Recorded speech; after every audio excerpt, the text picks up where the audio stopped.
Hello friends, आप सभी का हमारे यूट्यूब चैनल वर्किंग थॉट्स में स्वागत है। आज इस वीडियो में झारखंड के कुछ इम्पोर्टेंट क्वेश्चंस को डिस्कस करेंगे। पहला क्वेश्चन है कि देवघर स्थित बाबा बैद्यनाथ मंदिर का निर्माण इनमें से किसके द्वारा कराया गया है?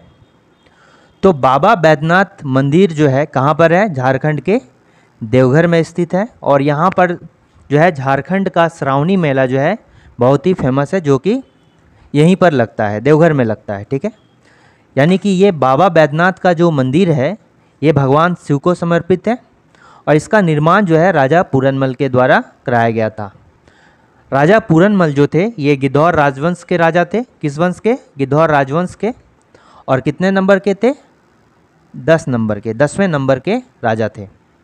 अगर पूछा जाए कि बैद्यनाथ मंदिर में जो शिवलिंग है उसकी स्थापना किसके द्वारा कराई गई है? ठीक है, यहाँ पर जो शिवलिंग है उसकी स्थापना जो है अगर पुराणों के अनुसार कहा जाए तो ये रावण के द्वारा कराया गया है। ठीक है, ऐसा माना जाता है। ठीक है, और नेक्स्ट अगर इसका ईयर जाना जाए तो कब से कब तक इस मंदिर का निर्माण हुआ था? 1514 से लेके 1515 ईस्वी तक जो है इस मंदिर का निर्माण वर्ष माना जाता है। ठीक है, नेक्स्ट क्वेश्चन को देखते हैं। बैद्यनाथ मंदिर के गुंबज पर इनमें से किस राजा ने स्वर्ण कलश की स्थापना कराया था? तो जो देवघर में बाबा बैद्यनाथ मंदिर का शीर्ष पर जो है एक स्वर्ण कलश है, उस स्वर्ण कलश की स्थापना जो है किसके द्वारा कराया गया था? राजा चंद्रमौलेश्वर के द्वारा। और ये भी चंद्रमौलेश्वर जो है ये गिद्धौर राजवंश के थे, गिद्धौर राजवंश। ठीक है, जहाँ पे राजा पूरनमल जिस राजवंश के थे उसी राजवंश के तो जो है चंद्रमौलेश्वर भी थे।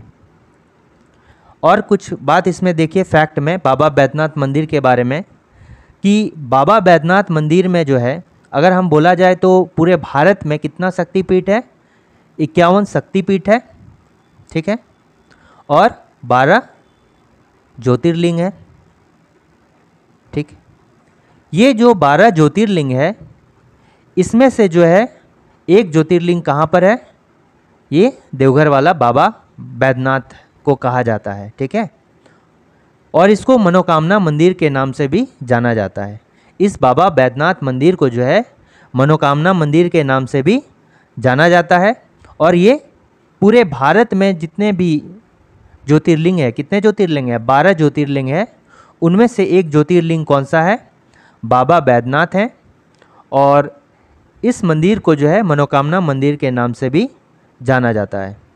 अगर बाबा बैद्यनाथ मंदिर में जो है कुल अगर बोलें तो मंदिरों की संख्या कितनी है? केवल एक ही मंदिर नहीं है, यहाँ टोटल जो है 22 मंदिर है। ठीक है, अगर मंदिरों की संख्या कही जाए तो बाबा बैद्यनाथ मंदिर में जो है कितने कुल मंदिरों की संख्या है? 22 है। ठीक है, और इम्पोर्टेंट बात सुनिए, नेक्स्ट है, ये तो समझ में आ गया। नेक्स्ट हो गया कि पूरे भारत में कितना? 12 ज्योतिर्लिंग है। लेकिन ये जो बाबा बैद्यनाथ है इस मंदिर की एक खासियत है कि इसके शीर्ष पर जो है क्या है? पंसुल स्थापित है। पूरे भारत में यही एक मंदिर है जहाँ पर जो है पंसुल स्थापित है। ठीक है, इस तरह शीर्ष में है पंसुल स्थापित है। ठीक है, ये समझ में आ गया। और इस मंदिर को जो है अगर पुराण की माने तो इस मंदिर में अंतिम संस्कारों के लिए जो है बहुत उपयुक्त स्थान इसको माना गया है। ठीक है, इस मंदिर को जो है अगर पुराणों की माने तो अंतिम संस्कार के लिए जो है बहुत उपयुक्त माना गया है। ठीक है, और दूसरा अगर बात करें देवघर में तो एक बाबा बैद्यनाथ मंदिर है, दूसरा तपोवन भी जो है, तपोवन कहाँ पर पड़ता है? ये भी देवघर में पड़ता है। यहाँ पर बहुत सारा जो है गुफा है और ये भी जो है किसको समर्पित है? तपोवन ये शिव भगवान को समर्पित है।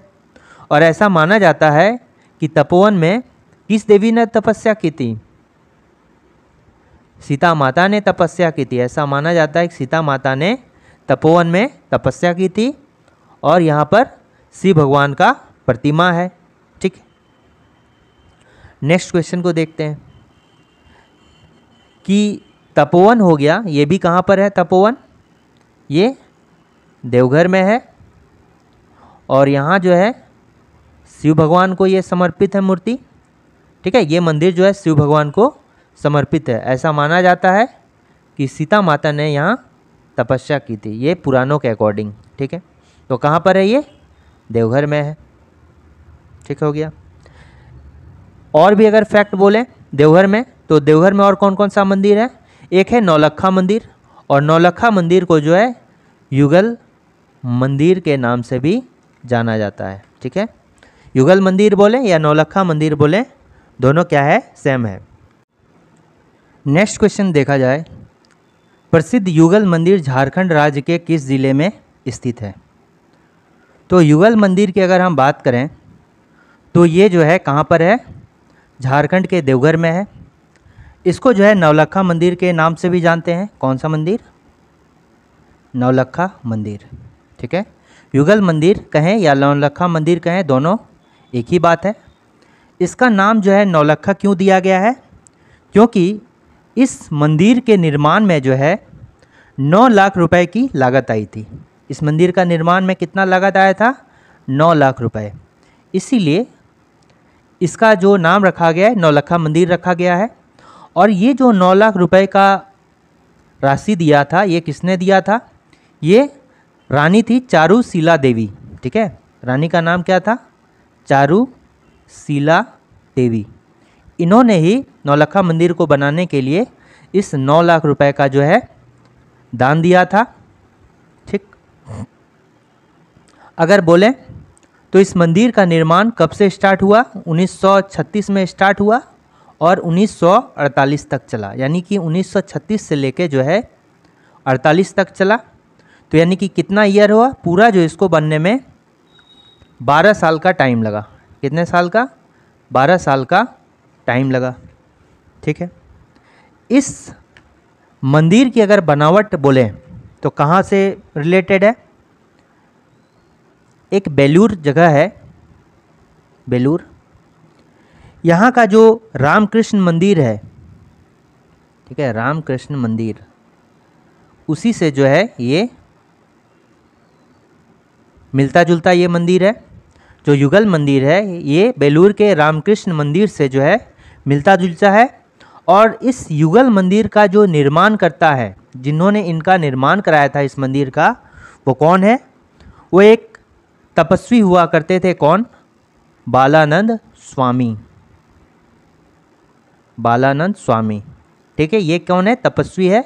इनके एक अनुयायी ने के द्वारा जो है इस मंदिर का निर्माण कराया गया था। ठीक है, ये समझ में आ गया। नेक्स्ट है कि देवघर में स्थित पथरौली काली मंदिर का निर्माण किस व्यक्ति ने कराया। इस पथरौली काली मंदिर कहाँ पर है, ये भी देवघर में है और इसका निर्माण जो है राजा दिग्विजय सिंह के द्वारा कराया गया है। किसके द्वारा, राजा दिग्विजय सिंह के द्वारा इस मंदिर का निर्माण कराया गया। यानी कि देवघर में कौन कौन सा मंदिर हो गया, पहले हो गया कि विश्व प्रसिद्ध बाबा बैद्यनाथ मंदिर हो गया, जिसको मनोकामना मंदिर के नाम से भी जानते हैं। दूसरा हो गया तपोवन मंदिर, युगल मंदिर, फिर पथरौली काली मंदिर। ठीक है, ये सभी मंदिर कहाँ पर है, देवघर में है। नेक्स्ट क्वेश्चन को देखते हैं कि बासुकीनाथ धाम का निर्माण इनमें से किसके द्वारा कराया गया था। तो बासुकीनाथ धाम कहाँ पर है, ये जो है झारखंड की उपराजधानी कही जाने वाली दुमका जिला में। तो ये बासुकीनाथ धाम कहाँ पर है, ये दुमका जिला में है। और इसको जो है पंडितों का गांव कहा जाता है। ठीक है, जो बासुकीनाथ धाम है इसको पंडितों का गांव कहा जाता है। और इसका निर्माण जो है पसाकी तांती के द्वारा कराया गया था। किसके द्वारा, पसाकी तांती के द्वारा कराया गया था। और ये बसाकी तांती ऐसा माना जाता है, अगर इसका जाति पूछा जाए तो बसाकी तांती कहाँ से बिलोंग करते हैं, ये हरिजन जाति से बिलोंग करते हैं। बसाकी तांती किस जाति से बिलोंग करते हैं, हरिजन जाति से बिलोंग करते हैं। ठीक है, इनका जो है समुद्र मंथन में जो बासुकीनाथ बाबा हैं, इनका समुद्र मंथन में क्या योगदान है? ऐसा माना जाता है कि ये जो बीच में जिसके थ्रू ये है जो मंथन का काम, ये जो रस्सी का वर्क कर रहे थे, ये कौन? यही बासुकीनाथ बाबा ही थे। ठीक है, ये जो है रस्सी का काम जिसके थ्रू जो है मंथन किया जा रहा था, ये कौन थे? ये बासुकी बाबा ही थे, ऐसा पुराणों के अकॉर्डिंग माना जाता है। ठीक है, शिवरात्रि के अवसर पर यहाँ विशाल मेला का आयोजन किया जाता है। ठीक है, और इस मंदिर में मनोकामना अगर किसी का पूरा हो जाता है तो श्रद्धालु यहाँ पर जो है वहाँ पर धरना देते हैं। ठीक है, ऐसा दोनों मान्यता है। समझ में आ गया? चारुशिला देवी जो है ये कहाँ पर है? इन्होंने जो है देवघर में का युगल मंदिर कहें या नौलखा मंदिर, इनमें 9 लाख रुपए का दान किया था। लेकिन अगर ऐसा पूछा जाए कि चारुशिला देवी ने किस मंदिर को बनवाया था, तो ये गोड्डा में स्थित योगिनी मंदिर इनके द्वारा निर्माण कराया गया, योगिनी मंदिर। और योगिनी मंदिर जो है यहाँ पर 51 शक्तिपीठ में से एक शक्तिपीठ यहाँ पर है, गोड्डा में योगिनी मंदिर, 12 कोपी पहाड़ी पर ये स्थित है। ठीक है, नेक्स्ट क्वेश्चन को देखते हैं कि झारखंड का प्रसिद्ध मौलिकछा मंदिर, ठीक है, इनमें से किस जिले में स्थित है? ये जो है कहाँ पर है? मल्लूटी में है। मौलिकछा मंदिर कहाँ है? मल्लूटी में है। ठीक, और ये कहाँ पर पड़ता है? ये दुमका जिला में पड़ता है। ठीक, मौलिकछा का अर्थ क्या होता है? अगर मौलिकछा का अगर अर्थ पूछा जाए तो मौलिकछा का अर्थ क्या होता है? मस्तक का दर्शन, मस्तक का दर्शन। ठीक है, मौलिकछा का शाब्दिक अर्थ पूछा जाए तो इसका अर्थ क्या होता है? मस्तक का दर्शन। ठीक है ना। अब देखिए यहाँ जो मौलिकछा मंदिर है, यहाँ पर सबसे पहले क्या चीज़ है कि एक माँ दुर्गा की प्रतिमा, यहाँ पर किसका? माँ दुर्गा का प्रतिमा है। और ये जो है किस पत्थर से निर्मित है? माँ दुर्गा की प्रतिमा लाल पत्थर से जो है निर्मित है। ठीक, दूसरा हो गया कि दुर्गा माँ का जो है पूरा प्रतिमा नहीं है, सिर्फ केवल जो है उसका सिर ही है, मस्तक सी वहाँ पर है। ठीक है, सिर जो है यहाँ पर क्या है? मस्तक सी है, पूरा प्रतिमा दुर्गा माँ का नहीं है, सिर्फ मस्तक ही वहाँ पर है। और वो किस से बना हुआ है? लाल पत्थर से इसका निर्माण कराया गया है। इसके साथ ही इस में जो है एक भैरव की भी मूर्ति है। ठीक है, इस भैरव का मूर्ति जो है, जैसे दुर्गा माँ किस पत्थर से? लाल पत्थर से, और ये भैरव बाबा जो हैं ये बालूका पत्थर से। ठीक है, ये बलुआ पत्थर से, बलुआ पत्थर या बालूका पत्थर एक ही बात है। तो भैरव बाबा हैं जिसका बलुआ पत्थर से इसका निर्माण कराया गया है। तो ये फैक्ट है यहाँ पर। दूसरा हो गया जो मल्लूटी है, इसको मंदिरों का गांव भी बोला जाता है। ठीक है, मंदिरों का गांव किसको बोलते हैं? इस मल्लूटी को जो है मंदिरों का गांव भी कहा जाता है। ये जो मौलिकछा देवी हैं, मौलिकछा देवी अगर पूछा जाए कि एक राजा थे, उनका जो है ये कुल देवी हैं। किस राजा की कुल देवी हैं? ये जो है ननकर राजा की कुल देवी हैं। किस राजा की? ननकर राजा। और ननकर राजा का नाम क्या है? बसंत राय। बसंत राय। इस बसंत राय जो है ननकर राजा हैं और इनके द्वारा जो है मौलिकछा मंदिर का निर्माण कराया गया था। ठीक है, नेक्स्ट है कि मौलिकछा मंदिर का शाब्दिक अर्थ क्या है? हमने कहा कि मौलिकछा मंदिर का जो है इसका शाब्दिक अर्थ क्या है? मस्तक का दर्शन। और ये किसके द्वारा? बसंत राय के द्वारा जो है इस मंदिर का निर्माण कराया गया था।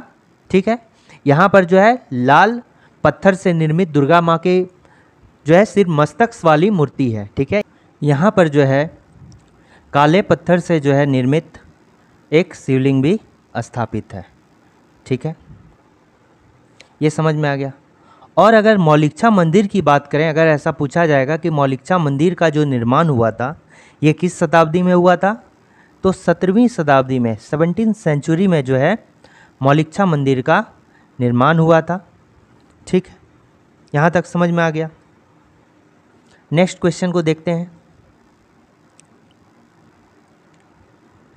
नेक्स्ट क्वेश्चन है कि इनमें से कौन मौलिक्षा देवी को अपना कुलदेवी मानते थे।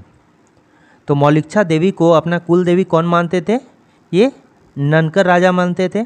और ननकर राजा का नाम क्या है? बसंत राय। ठीक है, बसंत राय। ये मौलिक्षा देवी को जो है अपना कुलदेवी मानते थे। इस मौलिक्षा मंदिर में जो है, जो कि कहाँ, मलूटी में है, यहाँ पर ऐसा माना जाते हैं कि यहाँ पर तंत्र सिद्धि की क्रिया की जाती है। तंत्र सिद्धि का क्रिया कहाँ पर? दुमका जिले के मौलिक्षा मंदिर में किया जाता है। ठीक है, ये समझ में आ गया। नेक्स्ट क्वेश्चन को देखते हैं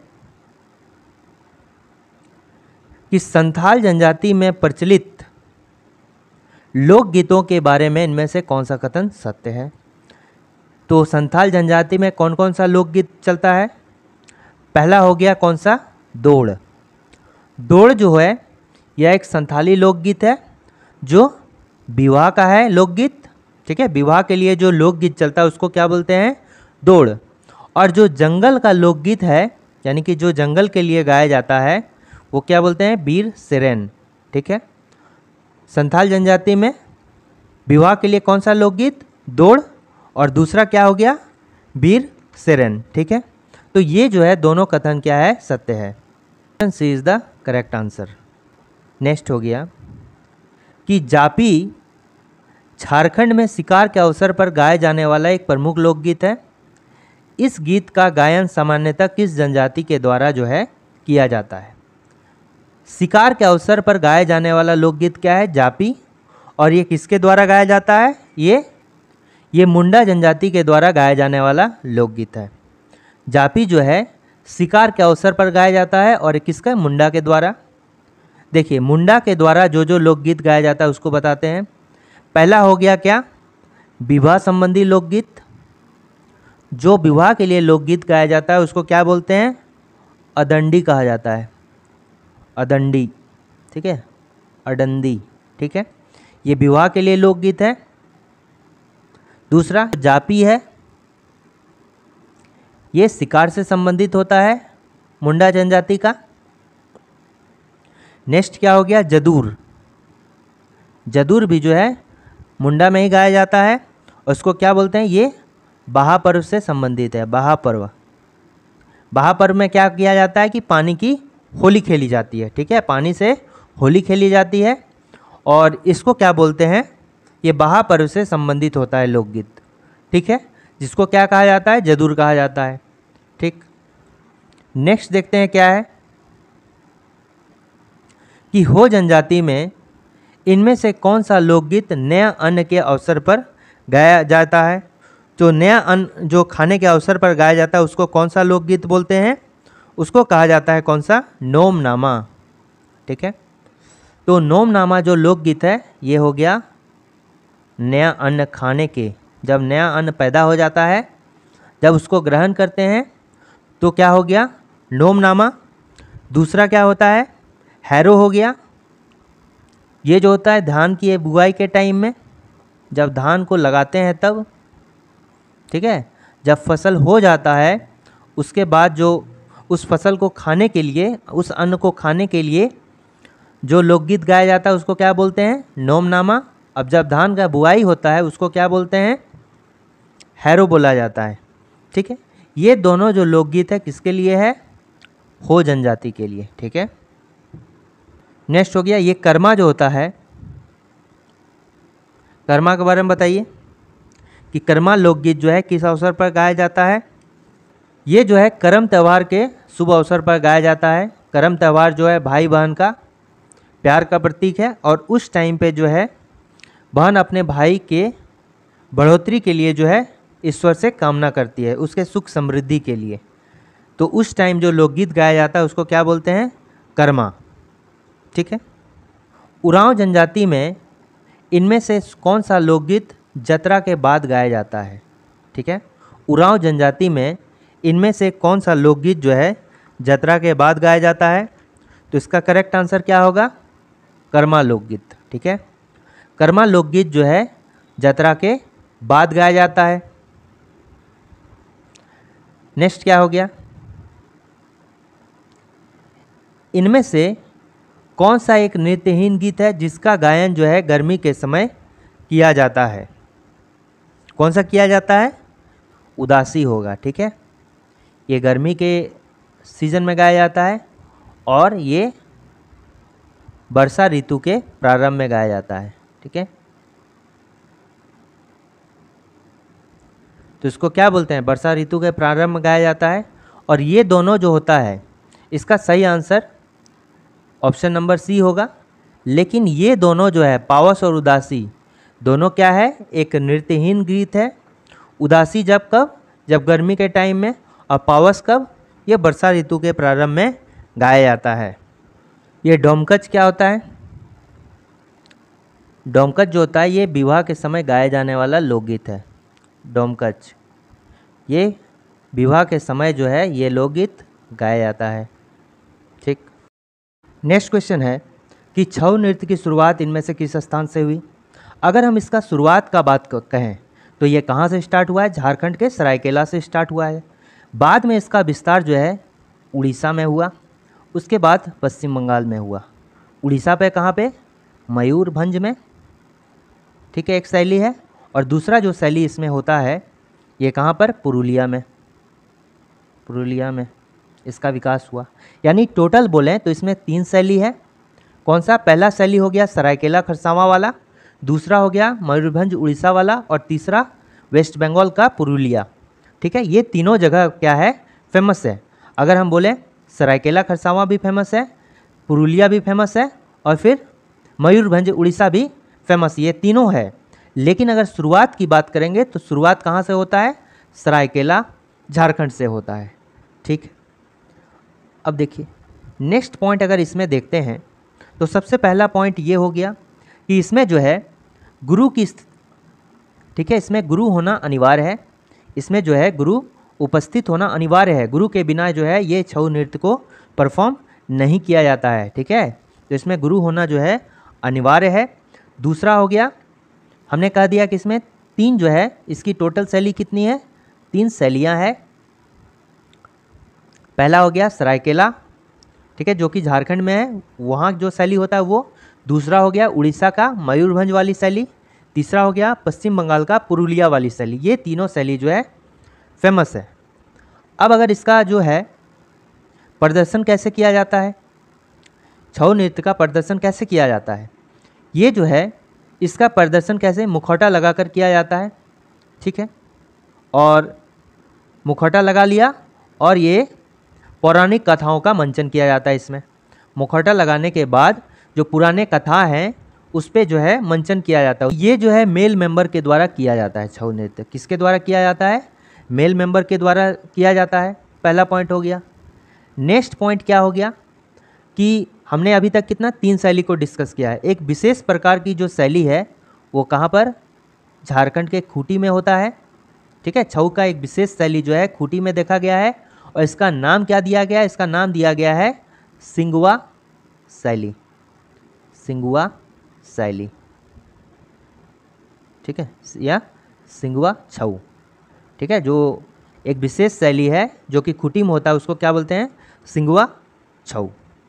ठीक है, ये नृत्य चूँकि बहुत ज़्यादा फेमस है छऊ नृत्य, तो छऊ को जो है यूनेस्को के द्वारा जो है अपने लिस्ट में शामिल किया गया है 2010 में। कब किया है? 2010 में। ठीक है, यूनेस्को के छऊ नृत्य को जो है 2010 में अपने लिस्ट में शामिल किया गया है। किस लिस्ट में? विरासत नृत्य के रूप में। क्योंकि सब तो विरासत में ही शामिल किया जाता है सभी कुछ, यानी हम बस इतना याद रखेंगे यूनेस्को में जो है इसको 2010 में अपने लिस्ट में शामिल किया इस नृत्य को। नेक्स्ट क्वेश्चन क्या है? छऊ नृत्य के बारे में इनमें से कौन सा कथन सत्य नहीं है? ठीक है ना, तो पहला हो गया ये एक पुरुष प्रधान नृत्य है, ये सही बात है। दूसरा क्या हो गया? खूंटी जिले में इसके एक विशेष शैली का विकास हुआ है जिसको सिंगुआ छऊ बोलते हैं, ये भी सही है। नेक्स्ट हो गया कि यूनेस्को के द्वारा इसको 2010 में जो है अपने लिस्ट में शामिल किया गया। ये तीनों जो है सही है। तो कौन सा हो जाएगा? ऑप्शन नंबर डी हो जाएगा। ठीक है, छऊ को जो है विदेश में पहली बार जब परफॉर्म किया गया था वो समय कौन सा था? 1938 में जो है छऊ नृत्य को पहली बार विदेश में परफॉर्म किया गया था। वो भी किसके द्वारा? सुधेंदु नारायण के द्वारा जो है, सुधेंदु नारायण सिंह के द्वारा परफॉर्म किया गया था। कहाँ पर? विदेश में। इनका नाम क्या है? सुधेंदु नारायण सिंह।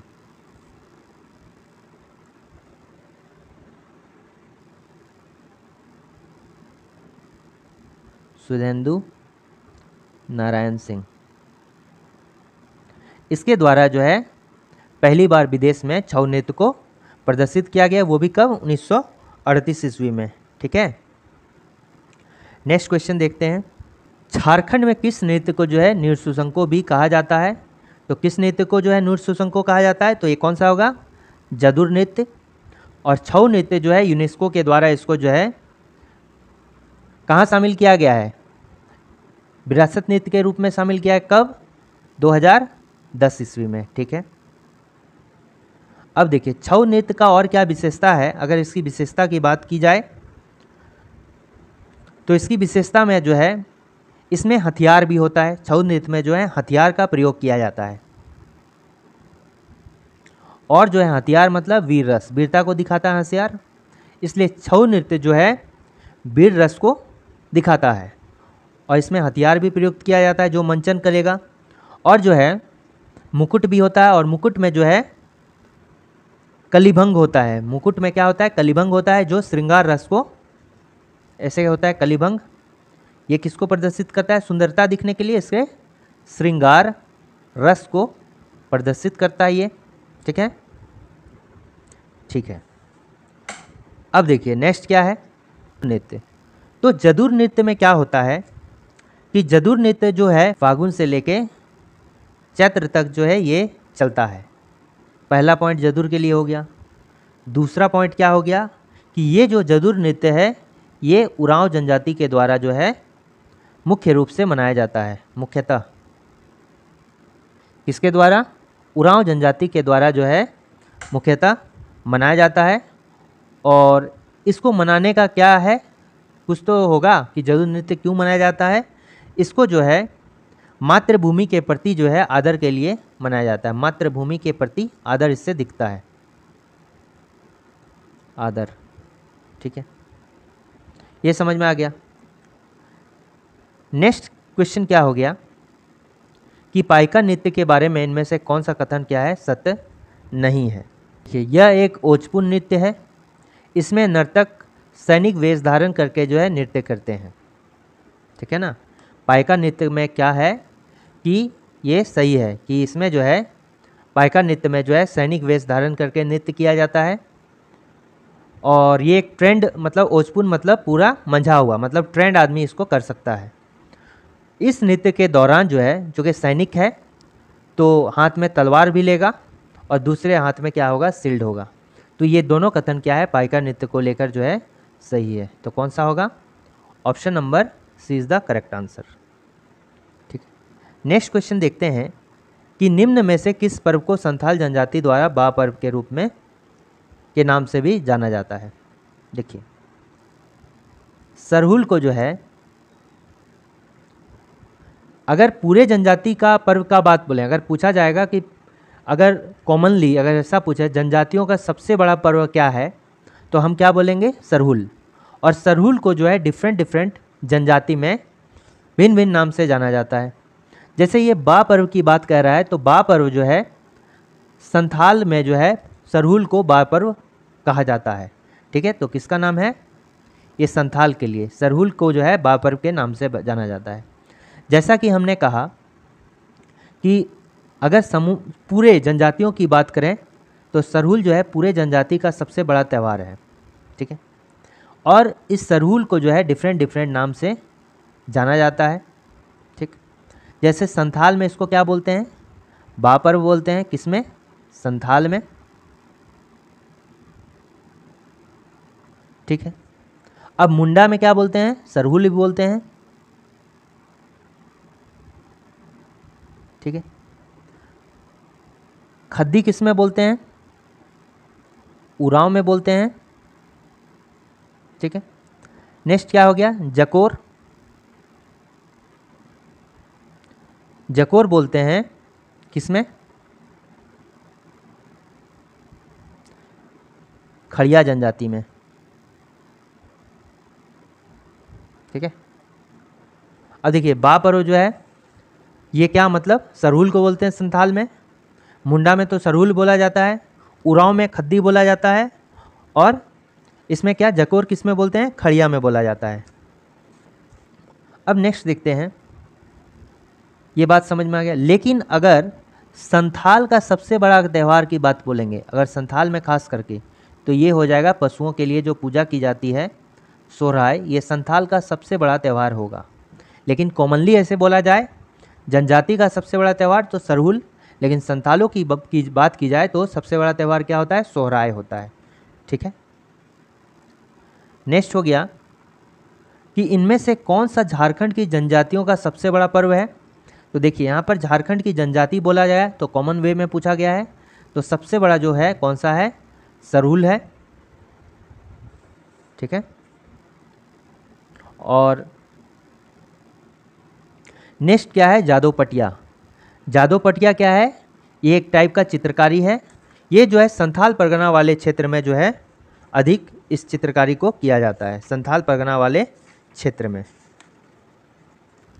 तो इसमें क्या होता है? इसमें जो होता है कपड़ा का या कागज़ का छोटा छोटा टुकड़ा को लेके जो है एक चित्र वाला, जिसमें चित्र बनाना है, उसका प्लेटफॉर्म तैयार किया जाता है। ये प्लेटफॉर्म जो है कपड़ा का या कागज़ का छोटा छोटा टुकड़ा से बनाया जाता है। ये जो चित्रकारी है ये संथाल जनजाति में सबसे अधिक फेमस है। ठीक है। और इसमें जो व्यक्ति जो चित्रकारी बनाता है, ठीक है, जो व्यक्ति चित्रकारी की रचना करता है उसको क्या बोलते हैं? जादू बोलते हैं। ठीक है। जो व्यक्ति इस चित्रकारी को बनाता है उसको क्या बोलेंगे? जादू बोलेंगे। और ये जादू जो है संथाली भाषा में कहा जाता है, संथाली वर्ड है जादू। ठीक है। अब अगर जादोपटिया किस एरिया में सबसे ज़्यादा जो अगर बोलेंगे फेमस है, तो ये कहाँ फेमस है? ये दुमका ज़िला में सबसे अधिक फेमस है। संथाल परगना का जो दुमका ज़िला है उसमें सबसे अधिक फेमस है ये जादोपटिया। ठीक है ना। झारखंड के किस ज़िले में जो है सूर्यकुंड मेला का आयोजन किया गया है? तो झारखंड के किस ज़िला में सूर्यकुंड मेला का आयोजन किया गया है? तो ये कहाँ पर? हजारीबाग में। नेक्स्ट क्या हो गया? भारतीय संविधान की 8वीं अनुसूची में झारखंड के किस भाषा को जो है शामिल किया गया है? तो इनमें से जो है संथाली को झारखंड में भारतीय संविधान की 8वीं अनुसूची में जो है संथाली भाषा को शामिल किया गया है। और ये क्या 92nd अमेंडमेंट 2003 के थ्रू जो है इसको शामिल किया गया संथाली भाषा को। और कब शामिल किया गया? ये तो अमेंडमेंट हो गया, और शामिल जो है ये 2004 में किया गया है। ठीक है। कब किया गया है? 2004 में किया गया है। भारतीय संविधान की 8वीं अनुसूची में झारखंड के किस भाषा को शामिल किया गया है? तो ये कौन सा होगा? ये सेम क्वेश्चन है, तो कौन सा होगा? Option number D.